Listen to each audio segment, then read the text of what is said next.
You will need to apply for a student visa if you wish to study in the US but are not a citizen of the US. Make sure you start putting together your application for a US student visa well in advance, at least 3 to 5 months before your course is scheduled to begin. Today we will talking about how to get student visa to come to the United States.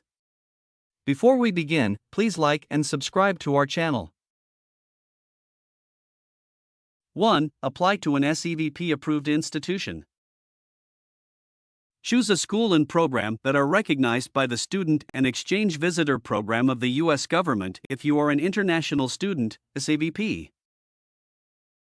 Accreditation is crucial because it guarantees that your degree will be accepted by other colleges, organizations for professionals, companies, and governmental agencies all across the world.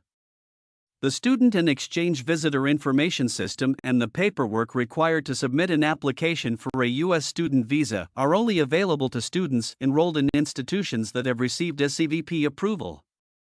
Find accredited universities by using the study in the state's website offered by the government. You must submit separate applications to each college you are interested in because the U.S. does not, in contrast to several other nations, have a centralized system for handling university applications. You must meet the admissions requirements of each institution, and you often must also show that you have the necessary financial resources. When you are accepted by a school, the institution will register you in the SEVIS system and send you a document generated by SEVIS called a Form I-20 if you qualify for a F or M visa, or a Form DS 2019 if you qualify for a J visa. Foreign students with F and M visa classifications are managed by the SEVP, but international students with J visa classifications and exchange visitor programs are handled by the Department of State. To manage and oversee institutions, exchange visitor programs, and international students, SEVP and DOS employ SEVIS. 2. Pay the SEVIS fee. At least 3 days before filing an application for a U.S. visa, you must pay the SEVIS fee. You must submit a paper or online form in order to pay the cost. The U.S. Immigration and Customs Enforcement SEVP website provides access to both. Make sure to provide the necessary information precisely as it appears on your DS 2019 or I-20 form. The I-901 cost is now $200 for F or M visa holders and $180 for J student visa holders. J visa holders must pay $35 instead when working as au pairs, camp counselors, summer employees, or when traveling. The website provides instructions for a variety of payment methods, such as Western Union Quick Pay, checks, international money orders, and debit or credit cards.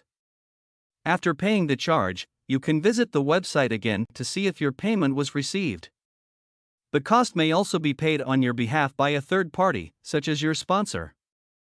If the charge is paid on your behalf, the third party should provide you with a receipt. 3. Complete a U.S. student visa application.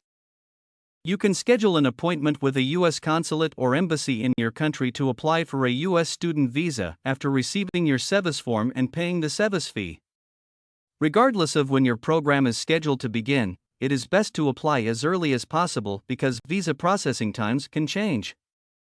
Your visa may be granted up to 120 days before your scheduled arrival in the U.S. The majority of nations have their own specific websites for everything related to applying for a U.S. student visa, which can be reached from this homepage. If your country is not listed, you may still be able to locate the U.S. Embassy or consulate in your nation by utilizing the website of the U.S. Embassy. Online Visa Application, DS-160. You must always complete Form DS-160, Online Visa Application. You must decide where you want to apply from and make sure you have all the necessary paperwork and information to complete the application. You will be directed to the forms pages after choosing and responding to a security question. You can locate your application ID at the top. If you need to leave the application and come back to it later, you'll need this ID to retrieve your form. If you make any mistakes, you could need to reschedule your visa interview, so take care to provide exact and complete answers to all of the questions. If you have any questions while filling out the application, you can look them up on the travel.state.gov website. You must electronically sign your DS-160 by clicking the Sign Application button after completing the visa application form. You will receive a confirmation sheet with a barcode number, and your application ID number after your application has been submitted. You must print this document off and bring it with you to your visa interview appointment. It's not necessary to print the entire application.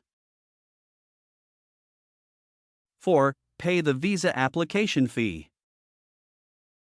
The machine-readable visa fee, or MRV charge, is another name for the visa application fee.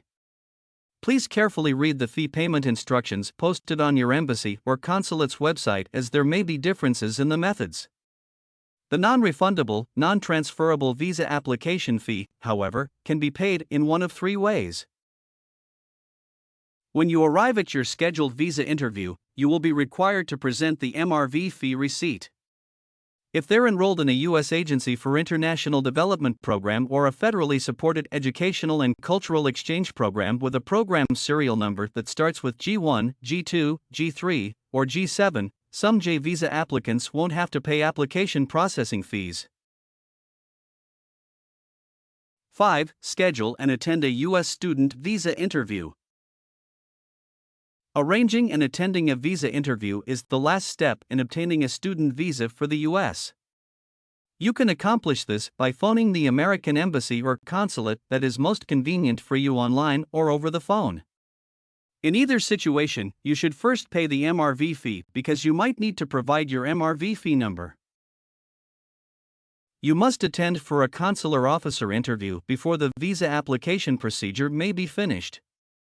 Don't be concerned if you have to make an appointment for your interview at a different U.S. embassy or consulate than the one you used to submit your visa application. Any U.S. embassy or consulate can get your information using the barcode from your DS-160. However, if you seek for a visa outside of your permanent home, be aware that it can be challenging to be accepted. The length of the wait for appointments for visa interviews varies by location, season, and visa category. Documents for the visa interview. To make sure you have all the necessary paperwork for your interview, check the website of the embassy or consulate where you plan to apply. These records could consist of passport that will be valid for at least 6 months after your visit to the U.S.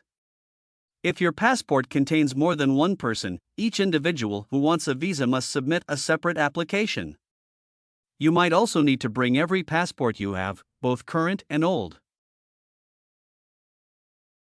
That's a wrap for today's video. What are your thoughts on our list? Let us know in the comments section below. And make sure to like and subscribe to our channel for more future updates.